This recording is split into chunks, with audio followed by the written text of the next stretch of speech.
Well, today I have the honor of introducing you to the new Moto Morini X-Cape 700. This is a bike on loan to me from Moto Morini to test for a few weeks, give my initial impressions of the motorcycle, and probably do a more thorough review coming up in a week or two. I'm also going to be taking it on a overnight adventure somewhere. Maybe you'll help me find out what that somewhere is. For now, I am looking at a pretty sweet looking Chinese-made, Italian-designed motorcycle. Now, I haven't done any research on this bike whatsoever, and there's a reason for that. When I do this kind of thing, I really like to come into it cold, right? I don't want to know what everyone else's opinion is on this bike. I want to form my own, and then maybe I'll go back and look at YouTube and see what everyone else thought. I have watched Dork in the Road's review of the 650 version of this motorcycle, and he seemed to quite like it. Now, the 700 version is a 693cc engine, and if I have my facts straight of the very little research I actually did do, I think this engine is made by CF Moto, or at least licensed by them. I don't know. Again, I don't want to know at this point. I want to come into this fresh. I don't want to know anything. I just want to take this bike for a ride, tell you what I think, and yeah, let's get to it. I'm here on Savi Island, which is where I feel most comfortable testing out new bikes and stuff like that, because I know the roads and they're varied, and I can go fast, I can go slow, there's some twisties. If I really wanted to, I could do some gravel. I'm not going to today. I'll leave that for the next reviewer, who I know who it is, and I know that he'll have you covered in that area. Let's go for a ride. I'll give you my first impressions, and then, I don't know, maybe we'll go get some pizza or something. I don't know, I could really go for a pizza, to be honest. I like pizza. The first thing you'll notice about the Moto Morini X-Cape 700 is how pretty damn sweet it sounds. Listen to this. Right? That's not bad for a stock exhaust. That's all I'm saying. Alright, let's hit the road.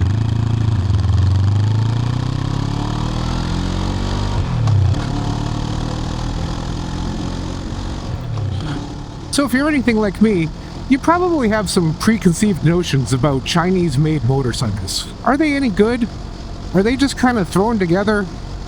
Is there any quality? And my first initial impression based on this motorcycle is, hell yeah.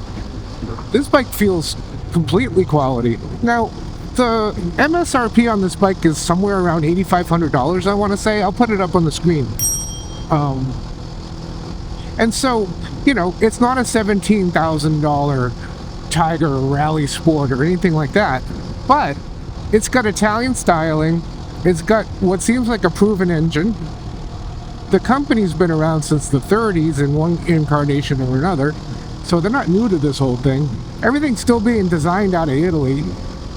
So, you know, I'm sure that, like any motorcycle, a lot of the parts on this bike don't come from China. They come from other places. The other thing to be aware of when we're talking about where a motorcycle is made, I think the two only authentically made-in-country motorcycles that I've had are, one, the Royal Enfield Himalayan, which is made in India, which I know Royal Enfield is, or was, a British company, but Royal Enfield is an Indian company. They are making motorcycles in India. There's no two ways about that. The second, of course, was my Moto Guzzi V85 TT, which was made in Italy. Every Triumph that I've had, you know, my British motorcycles, they've all been made in Thailand. So, what's the difference at this point? I may or may not be one of the first YouTubers in the United States to actually get their hands on this Moto Morini X-Cape 700. There's been a lot of reviews about the 650, most of them very positive, but I haven't seen anything out of the United States on the 700. So, welcome, America, to BugMoto. Hit that like and subscribe button. I don't know. Before I came over to Savi Island, I was over at the gas station getting gas, which is what you do at a gas station. There was a gentleman across the aisle on a Tenere 700. His name is Eric, and we got to talking. He actually watches the channel. Hey, Eric. And he let me sit on his T7. And wow, is that thing tall. And so the first thing you might notice about the Moto Morini X-Cape 700 is it's really approachable. The seat height allows me, as a 5'10" gentleman with a 30-inch or so inseam, to basically flatfoot this thing. It's almost the same sort of ergonomics as my Royal Enfield Himalayan 450. And that's a good thing. My initial impressions of this motorcycle lead me to believe that this would be an excellent on-road touring bike, and if you had to do some gravel and stuff like that, it would be certainly capable. But in my life, the way I ride and my personal tastes, I wouldn't be spending a lot of time on, single track, friggin' BDRs or anything like that, because I wouldn't do that on any bike that's over, whatever the weight is of the Himalayan. I think is my limit as far as weight goes in riding in those situations. But I am definitely in the minority when it comes to that. However, a heavier bike like this is pretty sweet on long touring because it doesn't get bounced around in the wind. You get passed by these 18-wheelers or whatever, or you're riding through the plains of North Dakota and there's a giant crosswind. If you're on a light bike, you're going to get blown around like a cheap kite. On a bike like this, I feel like you're going to be pretty happy. The windscreen is adjustable and pretty sweet. I'm not getting a whole lot of wind at all. And yeah, this is pretty sweet. I don't want to go too far in depth on this sort of first impressions video because I want to sit down, study the manual, and look at the marketing materials that Moto Morini has provided me and really get a feel for what it is I need to talk about when it comes to this bike.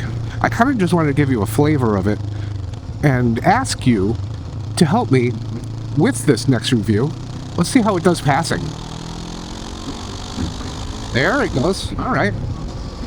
It's no slouch, I'll tell you that. Anyway, I wanted to get your help actually doing the full review of this bike because I don't know what it is you want to know. What do you want to know about the Moto Morini X-Cape 700 or a Chinese manufactured motorcycle in general? Anything about the quality, anything about the ride and ergonomics and all of that stuff. I can tell you all about the service intervals, which at least for having the valves adjusted is way out there. It's pretty sweet. I think it was like 25,000 miles or something before you have to have the valves adjusted or inspected.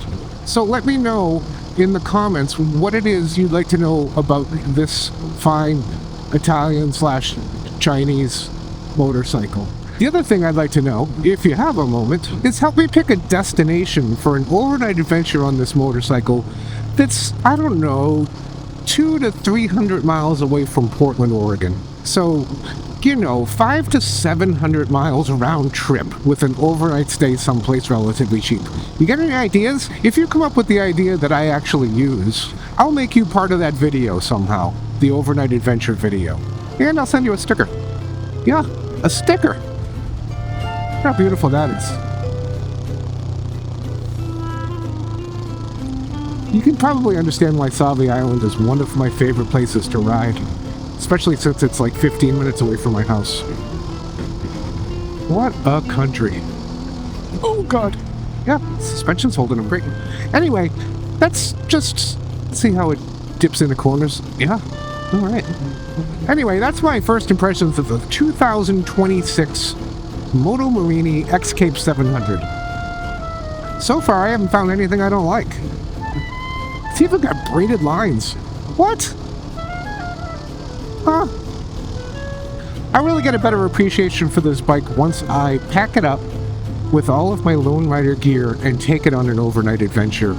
Maybe next weekend. Then I'll really know what this bike is all about. Until then, I'm just riding in circles. Speaking of riding in circles, if you like this video, please consider subscribing to the channel and hitting that like button never hurts anyone. I will catch you on the next one.